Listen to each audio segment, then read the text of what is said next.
We have a next speaker, more related to the patient perspective, and that's Enida Glušac, and she is from the Breast Cancer Patient Association group, Renesansa, from Bosnia and Herzegovina. Hello, ladies and gentlemen.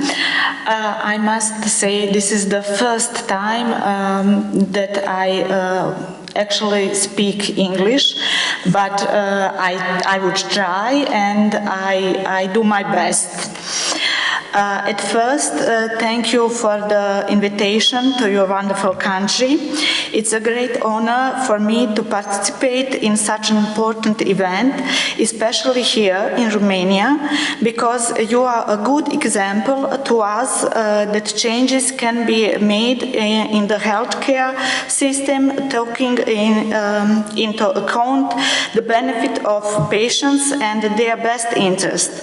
And we in Renesansa, along with a few other associations, are trying to follow that example. Renesansa has existed for 25 years. It is the largest and oldest association of oncology patients in Bosnia and Herzegovina. We are fighting for systemic solutions, and so far we have had certain positive results. Our city, Sarajevo, recognized our work, so this year they awarded us with the award of the city as one of the most prestigious awards in Bosnia and Herzegovina. We have a daily communication through Viber and Facebook groups with our members. We have regular gatherings, workshops, and psychological support. We help patients to make easier patients' path from diagnosis to healing, regardless of the fact that this path in our country is very difficult. That path is full of challenges due to the constitutional organization of the state, as well as the non-functioning of the system and the absence of any personal and professional responsibility of the decision makers. It's like we opened a Pandora's box. We have a lot of irregularities in the healthcare system. There is an urgent need to reform healthcare in the country at all levels. At the national level, the creation of strategies and framework law are crucial, and at the entity and cantonal levels, as well as the level of the Brčko district, changes in the law are needed to aim the patients in center of care, with adequate lists of innovative drugs and financial resources for the treatment of the patients. Just one interesting fact: in Bosnia and Herzegovina there is no ministers of health at the state level, but that's why there are 13 ministers of health at the lower levels of government. In the case of Bosnia and Herzegovina, unfortunately, quantity does not mean quality. It means shifting responsibility to other actors. The biggest problems in healthcare can be divided into 3 categories, the most difficult of which is the waiting list of patients.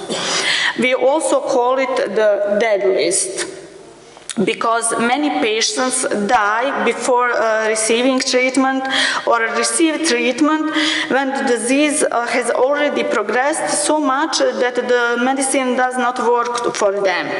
The problem here is with the medicines that should be financed by the Health Insurance Institute, but they have no money because the government does not give them the money that required by law. Currently, 1,300 patients in Federation of Bosnia and Herzegovina are on the dead list. The situation is similar in the rest of the country. The second problem is the shortage of medicines that the institute does not provide on time, and the patients have to manage to buy them themselves. The third problem is that certain drugs that are registered in Bosnia are approved for certain indication and not for some others. Although modern treatment trends indicate that these drugs has excellent results. Doctors prescribe them and then patients buy them for themselves, even though they are very expensive. This happens because the list of oncology drugs has not been revised for the last 5 years.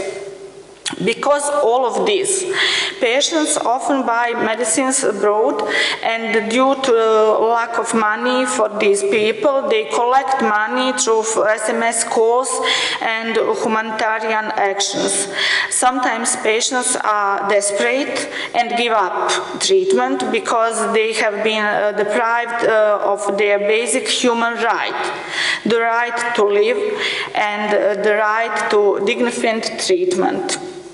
We cannot calmly watch our friends die without treatment. So we raise our voice, draw public attention to our problems in various ways. Our doctors, with whom we have excellent cooperation, help us in this. Several patients' associations, following the example of Romania, are trying to change our system. We want better treatment conditions for our patients. We want to have access to all necessary treatments and medical care, and we will not stop making pressure, looking for and offering solution until the last patient on the list of receive his treatment. And for the end, this is not my natural hair color today, believe it or not. I will wear a pink wig during October, because if the government can ignore patients, if it can ignore the shortcomings of therapy, if it can ignore death, no one can ignore a woman with pink hair. We are patients, but the straightening is in us. Thank you.